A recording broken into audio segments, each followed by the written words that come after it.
እንግዲህ ስዕሎች የሰላማችን ቀለማቶች ናቸው ይላል። በዚህ በጉለሌ የእጽዋት ማዕከል እንግዲህ አዲስ የስዕልና የፎቶግራፍ አውደ ርዕይ ክፍት ሆኗል። በዚህ ኤግዚቢሽን እንግዲህ ምን አይነት ፎቶግራፎች፣ ስዕሎች ይገኛሉ የሚለውን በዛሬው ፕሮግራማችን ይዘንላችሁ ቀርበናል። ሰላም መልካም። ስሜ አብዲ ዋላሸት ተክሌ ይባላለሁ። ስዕልን የምስልና የኪነ ህንፃ ወይም የአርኪቴክቸር ባለሙያ ነኝ።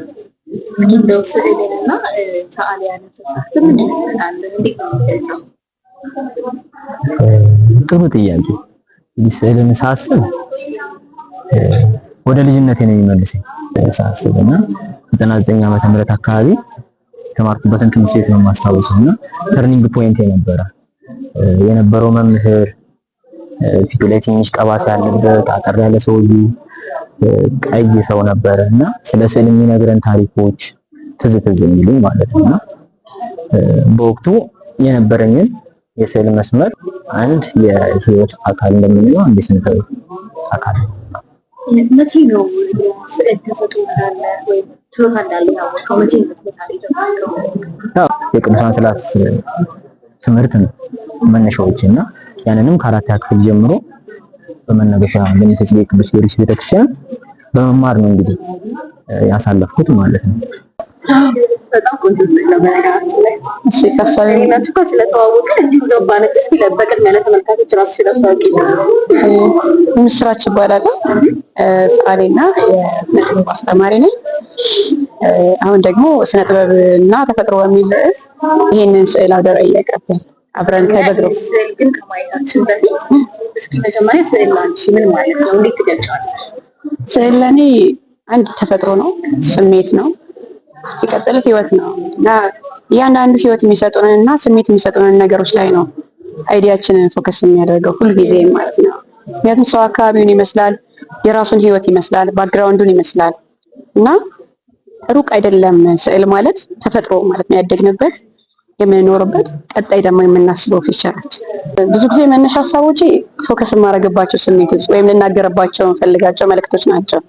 ከዛም ባለፈ ደግሞ አንዳንዴ ደግሞ አይቼ እንዲቀየሩ የምፈልጋቸውን ወይ ደግሞ ቢሆን ብዬ የማስበውን ፊቸር እና በአጠቃላይ ሰዋዊ የሆኑ ስሜቶችን እና አይዲያዎችን ፖዚቲቭ እንቅስቃሴዎቻቸው ተፈጥሮቻቸው እና ጥሩ ስሜትን የምንጋባበት ነገር ነው ተፈጥሮ። ከዛ ነገር አንፃር ነው ሲምቢት ሰላም እስኪ በቅድሚያ ለተመልካቾች ራስን አስተዋውቅ። እሺ ማክቤል እንዳለ ወይም ደግሞ ስኩስክ ይባላል። እሺ ስዕል እንዴት ነው? ስዕል ማለት ነው። ያው ስዕል ብዙ ጊዜ ስሜቶችን የምገልጽበት ያው ሳዝንም ስከፋ ምናምን ብዙ ጊዜ በብሩሾች ስሜቴን መግለጽ እወዳለሁ። ስዕልን እኔ እንደዛ የምገልጸው ማለት በፊት ላይም ዝም ብሎ ሆነ ጫትር ምናምን ነበረ። ከዛ በኋላ ትንሽ አፕግሬድ ማድረግ እንትን አልኩኝ።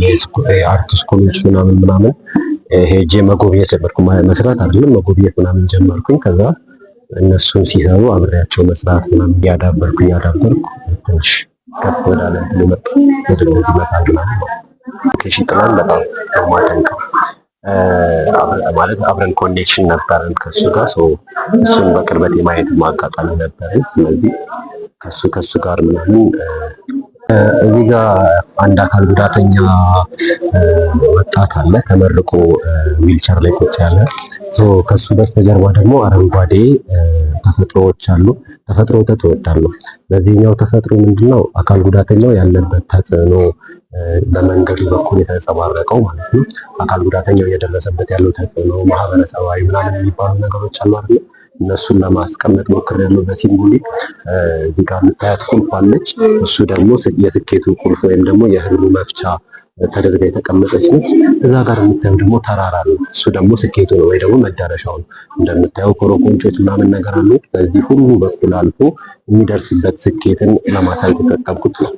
እዚህ ጋር ደግሞ የምታየው በጥቁር ባክግራውንድ የተደረገ የራሱ ፎቶ አለ። ይህ ማለት የድሮ ታሪኩ ጭምር እስካሁን እስካለበት ድረስ በድሮ ታሪኩ ያለበት ጥላቻ ምናምን እነሱ ይሄ ሳይኮሎጂካል እንትኖች አሉ አይደል? እነሱን ለማንጸባረቅ የሞከሩበት ነው። ኦቨርኦል ግን እነዚህም ሁሉ ሳይኮሎጂካል ነገሮች ተፈጥሮ ምን ያህል እንትን እንደምታደርገው ብራይት ለማድረግ እንደምትሞክር ለማሳየት ነው። እዚህ ጋር ቤት ውስጥ እንደምታዩ ብራይት እንትኖች አሉ፣ በዚህ በኩል ደግሞ ጨለማ ነገሮች አሉ እና እሱንም ለማስታረቅ የሞከርኩበት እንትን ነው ከሞላ ጎደል። እንዴት ነው ታዲያ ስነ ጥበብና ተፈጥሮ እንዴት አገናኛቸው ከዚህ ስዕል አኳያ? ያው እንዳልኩሽ የተፈጥሮ አድናቂ ነኝ። ተፈጥሮን ብዙ ጊዜ እንትን ማለት እወዳለሁ፣ ማንጸባረቅ እወዳለሁ ስዕሎች ላይ። ተፈጥሮን እንትን ባልኩበት አይን አካል ጉዳተኛው ከተፈጥሮ ጋር ያለውን ዝምድና፣ አካል ጉዳተኛው ወጣት ምን ያክል ልጆች ካየሻቸው ብዙ ጊዜ የመንቀሳቀስ እንትን አይኖራቸውም። ስለዚህ አብዛኞቹ አካል ጉዳተኞች ዝምድናቸው የሚሆነው ከተፈጥሮ ጋር ነው እና እሱን ለማስታረቅ ነው።